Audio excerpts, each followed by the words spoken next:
Praise the lord. హల్లెలూయా. ప్రభువునందు ప్రియ దేవుని పిల్లారా, నేటి వాక్య ధ్యానం కొరకు మిమ్మల్ని ప్రేమతో ఆహ్వానిస్తూ ఉన్నాను. నేటి వాక్య ధ్యానముగా యోహాను సువార్త 5వ అధ్యాయము 1 నుండి 6 వచనాల దేవుని వాక్యాన్ని చదువుకుందాం. అటు తరువాత యూదుల పండుగ ఒకటి వచ్చెను. గనుక యేసు యెరూషలేమునకు వెళ్ళెను. యెరూషలేములో గొర్రెల ద్వారము దగ్గర హెబ్రీ భాషలో బెతెస్దా అనబడిన ఒక కోనేరు కలదు. దానికి 5 మంటపములు కలవు. ఆయా సమయములకు దేవదూత కోనేటిలో దిగి నీళ్లు కదిలించుట కలదు. నీరు కదిలింపబడిన పిమ్మట మొదట ఎవడు దిగునో వాడు ఎట్టి వ్యాధి గలవాడైనను బాగుపడును. గనుక ఆ మంటపములలో రోగులు, గ్రుడ్డివారు, కుంటివారు, ఉచకాలు చేతులు గలవారు గుంపులుగా పడియుండిరి. అక్కడ 38 ఏండ్ల నుండి వ్యాధి గల ఒక మనుష్యుడుండెను. యేసు వాడు పడియుండుట చూచి వాడప్పటికి బహుకాలము నుండి ఆ స్థితిలో ఉన్నాడని ఎరిగి, స్వస్థపడగోరుచున్నావా అని వారిని అడుగగా, ఆ రోగి, అయ్యా, నీళ్లు కదిలింపబడినప్పుడు నన్ను కోనేటిలోనికి దించుటకు నాకు ఎవడునూ లేడు. గనుక నేను వచ్చినంతలో మరియొకడు నాకంటే ముందుగా దిగునని ఆయనకు ఉత్తరమిచ్చాను. ఆమెన్. ప్రభువునందు ప్రియ దేవుని పిల్లారా, చదువుకొనబడిన లేఖ నిమిత్తమే ప్రార్థన చేద్దాం. మమ్మల్ని మిక్కిలిగా ప్రేమించుచున్న మా ప్రియ పరలోకపు తండ్రి, మీ ఘనమైన ఉన్నతమైన నామానికి వేలాది కోట్లాది స్తోత్రాలనైనా. ఏమంచి లేని మా జీవితంలో మరొక నూతన ఉదయాన్ని అనుగ్రహించారు తండ్రి. ఈ ఉదయమున మేము చదువుకున్న ఈ లేఖన భాగాన్ని మా కొరకు దీవించండి. ఈ లేఖన భాగంలో నుండి కొన్ని ఆత్మీయ పాఠాలు మీరే మాకు బోధించి నేర్పించమని యేసునామమున ప్రార్థించి వేడుకుంటున్నాను తండ్రి. ఆమెన్. ప్రభువునందు ప్రియ దేవుని పిల్లారా, ఈ సందర్భము మరి మనందరికీ తెలిసిన విషయమే. ప్రియ దేవుని పిల్లారా, మరి ఈ యొక్క సందర్భము యేసు ప్రభుల వారు మరి 38 ఏండ్ల నుండి మరి వ్యాధితో పడి ఉన్నటువంటి వ్యక్తిని బాగు చేసినట్లుగా మరి మనం ఇక్కడ ఈ సందర్భంలో చూడవచ్చును. మరి యేసు ప్రభులు పడినటువంటి వ్యక్తిని బాగుపరచడానికి కారణం ఏంటి? యేసు ప్రభు అంటేనే స్వస్థత, రక్షణ, మరి మరి నిత్య జీవం అని మనకు తెలుసు కాదు.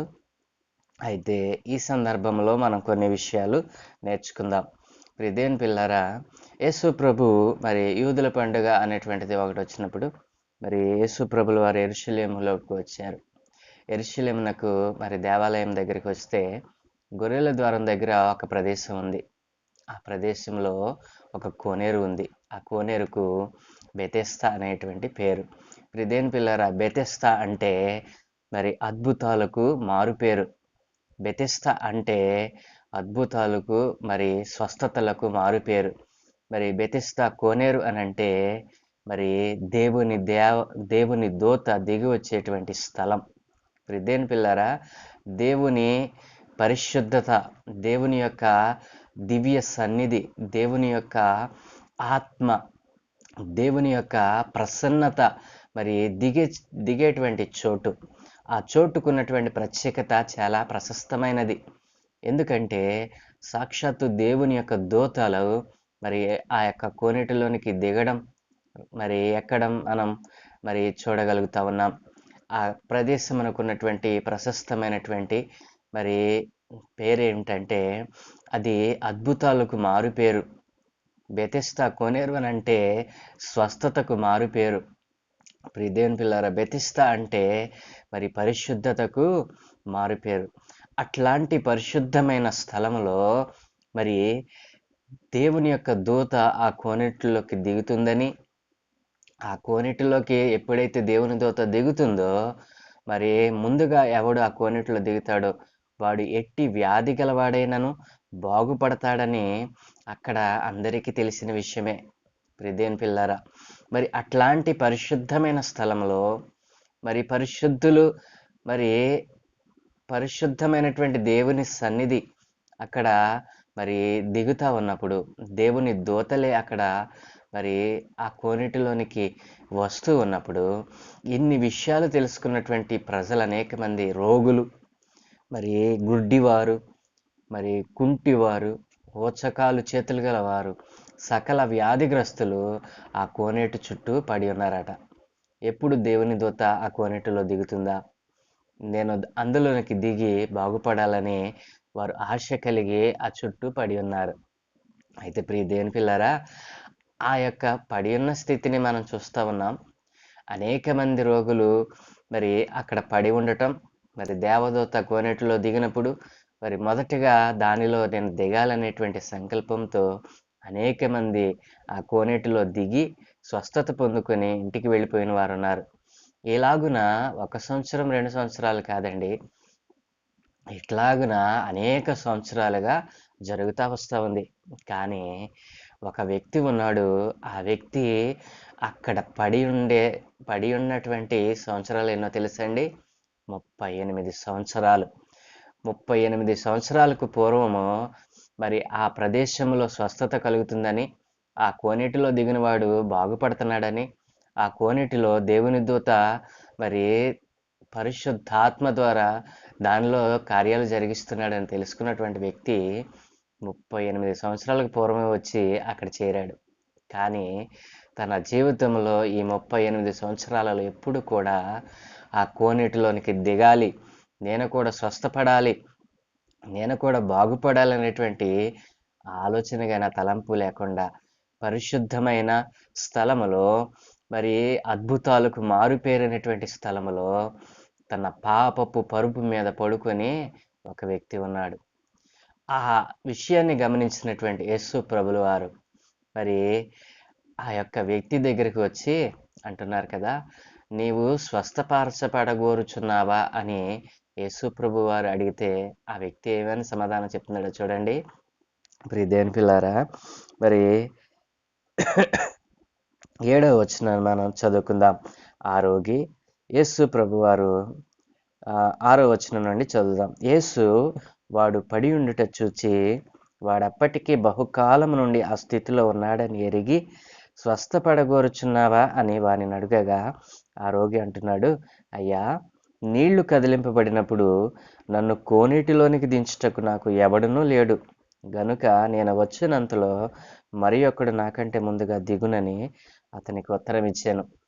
ప్రియదేని పిల్లారా, యేసు ప్రభు మరి పరిశుద్ధమైన స్థలంలో ఈ పాపి అయినటువంటి వాడు కనీసము మరి నేను ప్రయత్నం చేయాలి, నేను ప్రయత్నం చేస్తే విజయాన్ని పొందుకుంటాను అనేటువంటి అసలు ఆ తలంపే లేనటువంటి ఒక మూర్ఖుడు అని అనవచ్చు.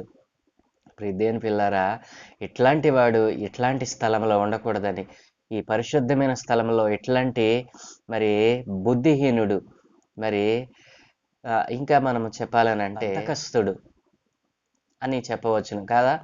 కాబట్టి ఇట్లాంటి వాడు ఈ పరిశుద్ధమైన స్థలంలో మరి ఉండకూడదని ప్రభు ఎరిగి అప్పటికి వాడు బహుకాలం నుండి ఆ స్థితిలోనే ఉన్నాడని, కనీసము ప్రయత్నం కూడా చేయట్లేదని మరి ఆ వ్యక్తిని అడుగుతా ఉన్నాడు, నీవు స్వస్థపడగోరుచున్నావా అని ఆ వ్యక్తిని అడిగినప్పుడు ఆ వ్యక్తి ఏమనాలండి?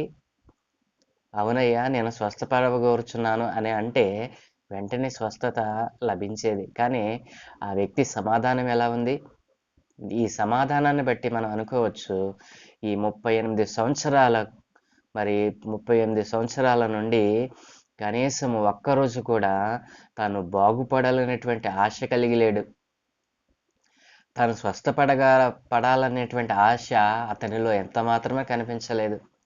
కాబట్టి యేసు ప్రభుల వారు ఈ పరిశుద్ధమైన స్థలంలో ఈ పనికిమాలినోడు ఉండకూడదని చెప్పి ఆయనే స్వయంగా తన దగ్గరికి వచ్చి మరి అడుగుతా ఉంటే అతను అంటున్నాడు, అయ్యా, మరి దేవదూత వచ్చి నీళ్లు కదిలింపబడినప్పుడు నన్ను కోనేటిలోనికి దించుటకు నాకు ఎవడనూ లేడు అంటున్నాడు.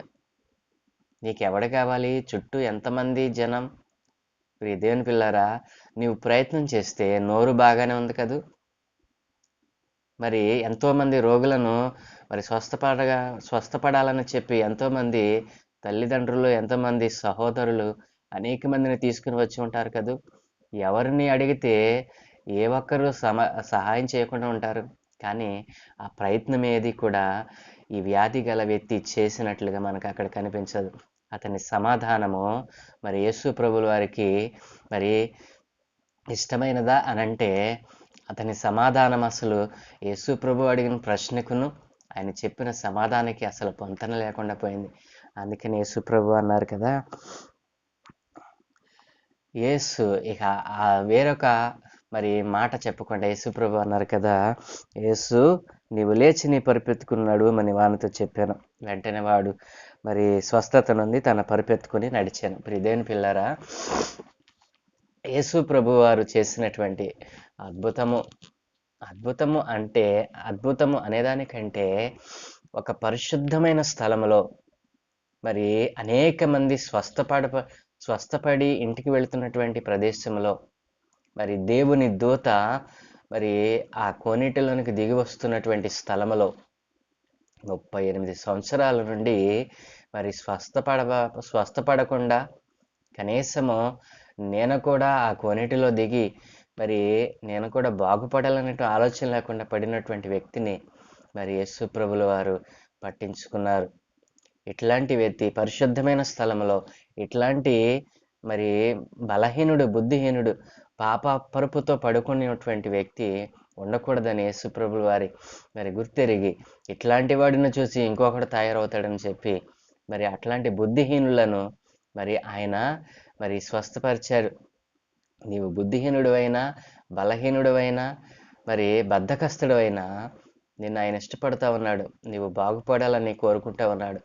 సంఘంలో అయినా, సహవాసంలో అయినా ఇట్లాంటి వారు అనేక మంది మనకు కనపడతా ఉంటారు. కాబట్టి సంఘంలోనైనా, సహవాసంలోనైనా, మరి కుటుంబంలోనైనా ఇట్లాంటి బద్ధకస్తులు మరి పరిశుద్ధమైన స్థలంలోకి వచ్చి మరి పరిశుద్ధ సహవాసము కలిగి ఉండకుండా అపరిశుద్ధమైన జీవితాన్ని కలిగినటువంటి వారు అనేక మంది ఉన్నారు. దేని పిల్లారా, ఈ వ్యాధిగ్రస్తుని జీవితంలో యేసు ప్రభు కలుగు చేసుకున్నాడు. తన జీవితంలో యేసు ప్రభు రాకపోతే ఇంకా 38 సంవత్సరాలే కదండి, ఇంకొక 38 సంవత్సరాలైన వాడు అట్లాగే ఉండేవాడు. కాబట్టి దేవుడు పరిశుద్ధమైన స్థలములో ఇట్లాంటి పాపపు పరుపుతో పరుండ వారిని ఆయన ఎంత మాత్రమునో అంగీకరించడు. అవసరమైతే వాడిని స్వస్థపరిచిన అవతలకి తోసేస్తాడు. కానీ ఇట్లాంటి బద్ధహస్తులు, బుద్ధిహీనులు పరిశుద్ధ స్థలములో మరి చెడ్డ కార్యాలు చేసేవారు దేవునికి అసహ్యులుగా ఉన్నారు. దేని పిల్లారా, కాబట్టి ఈ యొక్క మనుష్యుని స్వస్థపరచుటకు ఆయనకి ఇష్టమైంది.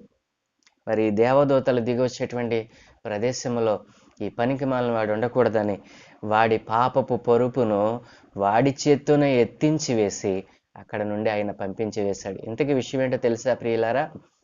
ఆయనను బాగు చేసింది ఎవరో అతనికి తెలిసి రాలేదండి. ఆయనను స్వస్థపరిచింది ఎవరో కూడా ఆ వ్యక్తి తెలుసుకోలేదు. దేని పిల్లారా, నీవు లేచి నీ పరిపెత్తుకొని మరి నడమని చెప్పినప్పుడు వెంటనే వాడు స్వస్థత పొంది లేచి పరిపెత్తుకున్నాడు అని వానితో చెప్పినప్పుడు వెంటనే వాడు స్వస్థత నుండి తన పరిపెత్తుకుని నడిచాను. ఆ దినము మరి విశ్రాంతి దినము. మరి ఆయన ఎవడో స్వస్థత నొందిన వాళ్ళకి తెలియలేదట. యేసు ప్రభుల వారే మరలా అతనిని కనుగొని, నీవు స్వస్థత పొందావు, మరి ఎక్కువ కీడు నీకు కలుగుకుంటున్నట్లు ఇకను పాపము చేయకమని చెప్పగా వాడు వెళ్ళి తను స్వస్థపరిచిన వాడు యేసు అని అప్పుడు ప్రకటించడం మొదలుపెట్టాడు. దేని పిల్లారా, ఎప్పుడైతే పాపపు పరుపు నుండి విడిపింపబడ్డాడో ఆ వ్యక్తి మొదట స్వస్థపరిచిన వాడు యేసు అని తెలుసుకోలేదు. కానీ తర్వాత ఆయనే అతనిని మరి గుర్తుపట్టి మరి అతనితో చెప్పినటువంటి మాట, ఇకను పాపము చేయకు, నీ పాపం అధికము కాకుండానట్లుగా ఇకను పాపం చేయకు అని ఎప్పుడైతే యేసు ప్రభు వారు చెప్పాడో పాపాలను క్షమించుటకు అధికారం కలిగిన వాడు యేసు అని అప్పుడు తెలుసుకున్నాడు. అప్పటి నుండి నన్ను స్వస్థపరిచిన వాడు నజరేయుడైన యేసు అని ఆయనను గురించి సాక్ష్యమించాడు. ప్రియదేని పిల్లారా, ఇప్పుడు కూడా మనం నేర్చుకోవాల్సినటువంటి విషయం ఏంటంటే మరి పరిశుద్ధమైన స్థలములో మరి దేవుని దూతలు దిగి వచ్చేటువంటి స్థలములో ఇట్లాంటి బద్ధకస్తులు, బుద్ధిహీనులు, మూర్ఖులు, మరి కనీసము బాగుపడాలనేటువంటి ఆశలైన వారు మరి ఆ పరిశుద్ధ స్థలములో దేవుని యొక్క అద్భుతాలను చూడాలి. కానీ ఇట్లాంటి మరి బద్ధకస్తులుగా ఉండి దేవుని యొక్క నామానికి మరి అవమానం తెచ్చేవారుగా ఉండకూడదని మరి ఈ 38 సంవత్సరాల నుండి వ్యాధిగ్రస్తుడే ఈ మనిషి జీవితాన్ని దేవుడు మరి చక్కగా మార్చి తన జీవితంలో ఒక గొప్ప మరి అద్భుతాన్ని చూడటానికి అవకాశం కల్పించినటువంటి వాణిగా యేసు ప్రభుల వారు మనకు కనపడతా ఉన్నారు. కాబట్టి బెతెస్దా కోనేరు అనంటే అద్భుతాలకు మారుపేరు. కాబట్టి ప్రియ దేవుని పిల్లారా, దేవుని మాటకు మనము మరి విధేయత చూపాలి. దేవుని మాటకు మనం విధేయత చూపినప్పుడు, దేవుని యందు మనం విశ్వాసం ఉంచినప్పుడు, దేవునిలో మనము నిలిచి ఉన్నప్పుడు ఆయన అద్భుతమైనటువంటి ఆశ్చర్యమైన కార్యాలు మనం చూడగలం. కాబట్టి ప్రియ దేవుని పిల్లారా, ఈ రోజున దేవుడు ఆ 38 సంవత్సరాల నుండి వ్యాధిగ్రస్తులైన మన జీవితంలో మరి చేసినటువంటి అద్భుతము ఎంత ప్రశస్తమైనదో, నీవు కూడా ఒకవేళ పరిశుద్ధమైన స్థలములో సహవాసం కలిగి ఉండి కూడా ఇంకా అపరిశుద్ధముగా బద్ధకస్తుడుగా నీవున్నావా? స్వస్థత, విడుదల పొందుకోకుండా ఇంకనూ నీ జీవితంలో మరి నీవు దేవునికి దూరంగా జీవిస్తూ ఉన్నావా? దేవుడు అడుగుతా ఉన్నాడు, నీవు స్వస్థపడాలని ఆశ ఉందా? నీవు రోగగ్రస్తుడివై అనేక సంవత్సరాలుగా మంచం పట్టి ఉన్నావేమో.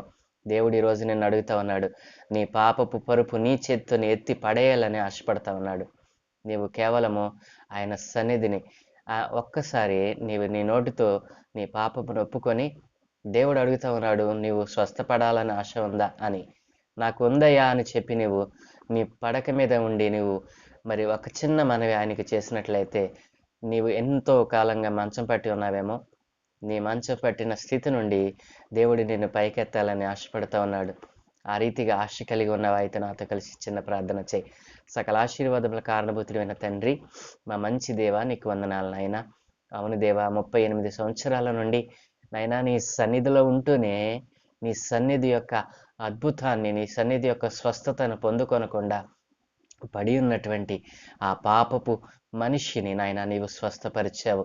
నాయన తన పాపపు పరుపును తన చేత్తును ఎత్తుకొని పోయేటట్లుగా చేసావు నాయన.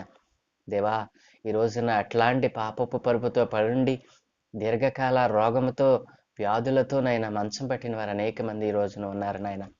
వారిలో కూడా నాయన నూతనమైన పశ్చాత్తాపాన్ని కలిగ చేయమని ఈరోజు ఈ మాటలు విన్నటువంటి ప్రియ బిడ్డలు ఎవరైనా సరే నాయన, ఇదిగో అలాంటి స్థితిలో ఉన్నారేమో, విడుదల కలగకుండా పడిపోయిన స్థితిలో ఉన్నారేమో, ఎవరు మమ్మల్ని విడిపించరు, మేము విడిపింపబడలేము అని నిరాశలో ఉన్నారేమో తండ్రి. అట్లాంటి వారందరితో మీరు మాట్లాడారు నాయన. పరిశుద్ధమైన స్థలములో పనికి మాలిన వాడు ఉండకూడదని, బుద్ధిహీనుడు బద్ధకస్తుడు ఉండకూడదని నీవు ఏ రీతిగానైనా కోరుకున్నావో ఆ రీతిగానైనా ఈ భూమి మీద ఇంకనూ బద్ధకస్తులుగా, బుద్ధిహీనులుగా, మూర్ఖులుగా అయా పరిశుద్ధమైన స్థలాన్ని మరి పరిశుద్ధమైన సన్నిధి సహవాసం కలిగి ఉండి కూడా ఇంకను వారి పాపపు పరుపులతో, వారి పాపపు క్రియలతో నాయన మీకు దూరం అయిపోతున్న వారిని మీ చేతులకు అప్పగిస్తా ఉన్నాను. ఇప్పుడే నాయన వారిని స్వస్థపరచండి. వారి పాపపు పరుపులను వారి చేతిని ఎత్తి పడేయటానికి అవకాశం కలిగి చేయమని, నశించిపోతున్న ఆత్మల కొరకైన నాయన ఇదిగో ఆత్మలను రక్షించమని, ఘనత, మహిమ, ప్రభావాలు మీరే పొందుకోమని, ఈ దినమంతయు కూడా మీ కాపుదల, మీ భద్రత అనుగ్రహించి, మీ దూతల కాపుదల మా ప్రయాణాలకు, ప్రయత్నాలకు నైనా మీరు సహాయంగా పంపించమని యేసునామమున ప్రార్థించి వేడుకుంటూ ఉన్నాము తండ్రి. Amen, amen, amen.